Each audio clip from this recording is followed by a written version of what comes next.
In this lecture, we are playing with signals and slots in Qt Quick hands-on. Let's open Qt Creator and do that. Okay, here we are in Qt Creator. We're going to create our project, file, new project. It's a Qt Quick application. We call it Signals and Slots Demo. Save it in a location on our drive. Hit Next.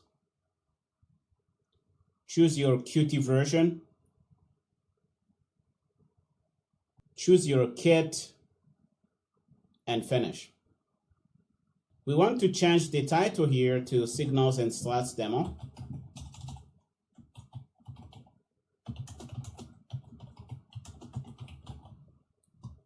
And inside we want to put a rectangle component. The ID is going to be rectangle ID. It's going to have a width of 200 and a height of 300. And we want to give it a red color. Inside, we want to put a mouse area. We want it to fill the parent. And it's going to fill this rectangle here, its parent. And we want to know when it is clicked. You already know how to do this. Now we want to define our first signal. You define the signal using the syntax we have seen before. So we say signal. We say the name of the signal, which is really like the name of a function, and you pass in the parameters to your signal.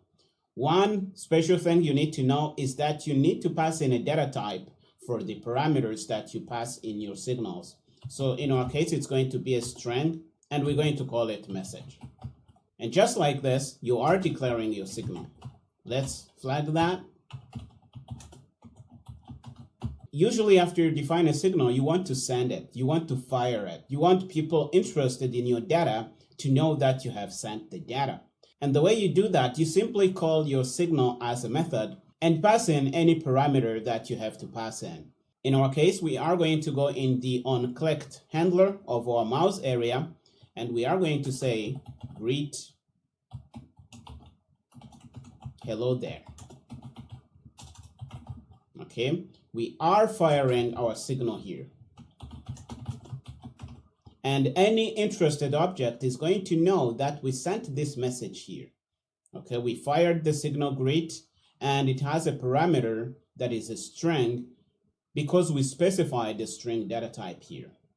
Okay, let's finish this. Now that we have our signal, we need to define a slot that we want to connect to it. And remember, a slot is a normal JavaScript function. Okay, so we can also define our slot inside this rectangle here.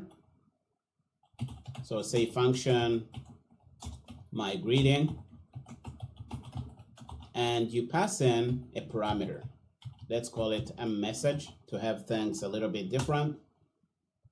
And inside we can do whatever we want really. In this case, we are going to console log the parameter here. myGreeting slot called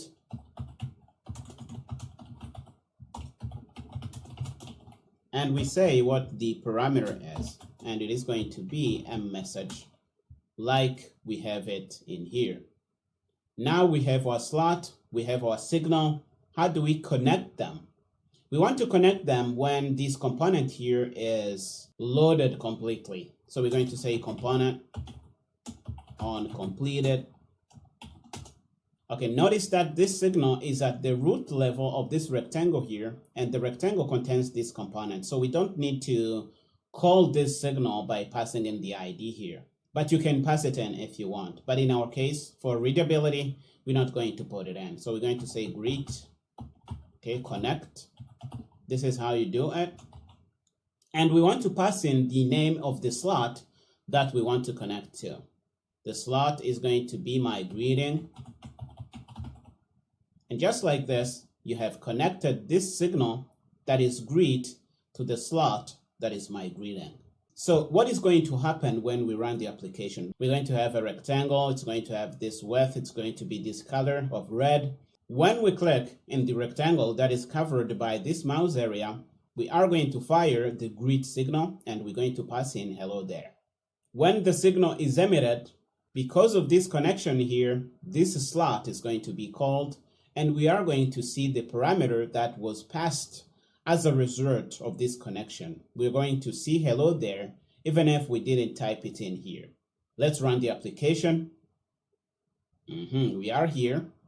When we click, we should see the console log message from the migrating function and the string that we passed in when we called the greet signal here. Okay, so fingers crossed. Let's click. Greet is not defined. Why is that? Looks like I was wrong. You have to pass in the ID of the component where the signal is defined. So we're going to say rectangle ID here.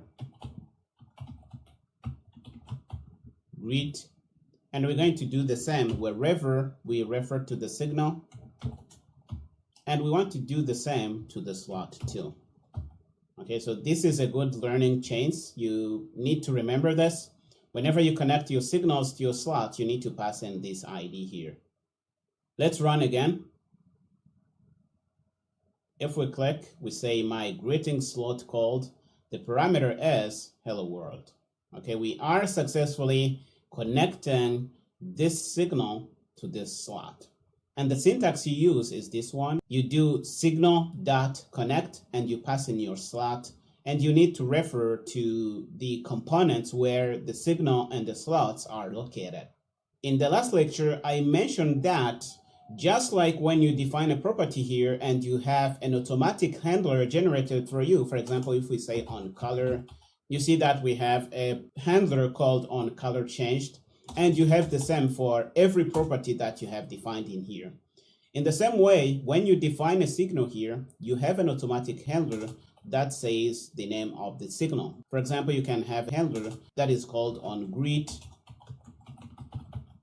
And this handler is fired whenever this signal is emitted.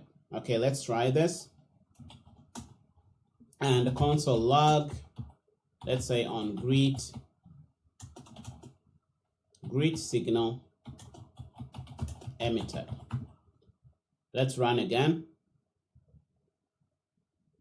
Click here. You see that this method is called whenever we emit the greet signal. Okay, if you are interested in doing something when this signal is emitted, you can do that here. Okay, and this is the same behavior, just like when you see the width change in the on with changed signal handler here. To try this out, I am going to define a property here in the root level of the window. I'm going to say property integer. Let's call this increment and give it a value of 50. We're going to make the width of the rectangle depend on this increment value. So we're going to do a property binding. We're going to make it 200 plus increment.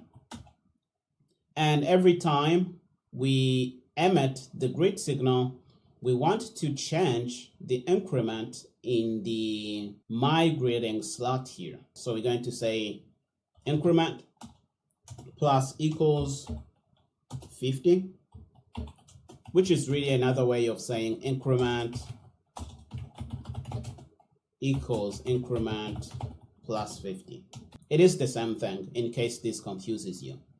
Okay, right now, if we run the application, every time we click on the mouse area, we are going to emit the greet signal. Because of the connection that happened in the uncompleted signal handler of component, we are going to call the slot here and we are going to increment the increment here. When we increment this, because of the property binding we have here, the width is going to change of this rectangle. Let's run the application. Bring this up. If we click, you see that the width of the rectangle changes. And this is property binding shown to you again in action. And this is really all there is to declaring signals, firing signals, and connecting them to slots. In the next lecture, we're going to define two external components, have one emit the signal and have the other receive it. I'll see you there.